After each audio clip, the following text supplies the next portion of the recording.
Life is good. God is great. Hopefully y'all can hear me, man. I walked down this busy ass street.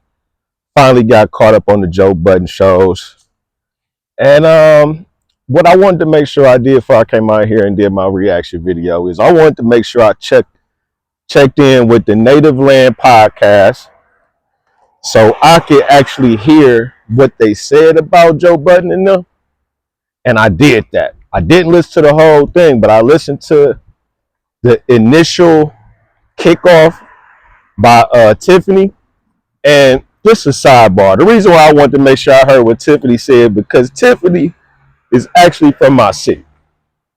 Tiffany Cross is from Cleveland Heights, and we actually grew up same neighborhood around the corner from each other. When I say around the corner from each other, I mean like literally the next street over. So we grew up together. She's a little bit older than me, maybe about 4 or 5 years older than me. But I had a crush on Tiffany when I was young. I even had a nickname for her. I used to call her Tiffles. I know, real corny, but Tiffany was definitely a childhood crush. And I wanted to hear what she had to say. And I was actually surprised initially that the Native Pod was going in on Joe Budden and them, but I wasn't surprised at the same time. Like, I'm not surprised because, of course, we all understand, like, Mark is a part of the quote-unquote intellectual community. And I don't even like using that phrase, intellectual community, because it makes it seem as if anybody that is not in the college, or if you don't have, like, a college degree, or you're not some type of professional who study to become an expert in some type of field, you can't be counted as an intellectual. I would disagree with that.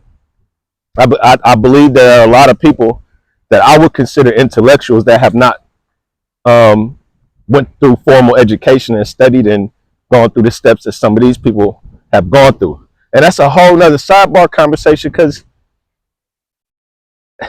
it's the whole division factor of it that I was really surprised to see an all black podcast tearing down really on another black podcast. I know we have Parks is there. It's a few token white folks on there, which is the opposite of what you normally see. But to see a black podcast tearing down another cast like they did was a little despicable. I'm not gonna lie. And what made it worse is that they did it like in a serious way. Like, they was really serious talking about Queenzflip. They wasn't joking. Like, they didn't have no jokes in there. They was like really using Queenzflip and the Joe Budden podcast to be like the face of niggas that ain't smart. It's like, I couldn't believe it. It actually sounded worse when I listened to it than what it sounded like when they was describing it. And my thoughts was, I think Joe and them handled the rebuttal like great. I feel like it was almost could be considered a little tame the way they handled it. And I'm not surprised that Joe would handle it that way, seeing as the type of business is that he in and just the way that he maneuvering now. But I wouldn't have been mad if he would have went in even further. So it's like, you could tell there's a respect factor there. Like, okay, they do respect the fact that those are Mark's colleagues and they're not really trying to get into no real beef like that. But to come out and call us pretty much dumb because Mark is on the couch and Mark is joining us and he shooting the shit with us, and we having somewhat more real conversations with what y'all have over there.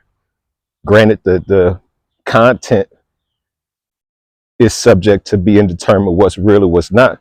We having more down earth conversations over here at the Joe Budden podcast, as opposed to y'all trying to tackle all these world issues and politics. It's a different movement, and it's that division that I really didn't like. It's like, we ain't gotta be the same all around. Like you said, we're not a monolith, but the division that I'm talking about, it's like that boule system, where it's like a natural division. Like, black folks, we don't really need no help creating division amongst ourselves. We do that on our own pretty good. But that boule system, that was put in place by the white folks. They created that. They created a system where if black folks did this and they did that and they jumped through the hoops and did the rigmarole of what we deem to be acceptable, we'll deal with y'all. And that became the boule system. So those quote unquote intellectuals who are part of this boule system, they're helping create the division between upper class, so-called middle class, low class. And I feel like it should be able to blend in a real natural way because we are multifaceted, man. We a different type of people, man. We could do it all. But that was nasty. And I think I might make a separate video because I just wanted to say that. I may be making another video about the Patreon, but like the video. I appreciate y'all, man. For real. Subscribe if you ain't done so already, man. It's the J Matt Show.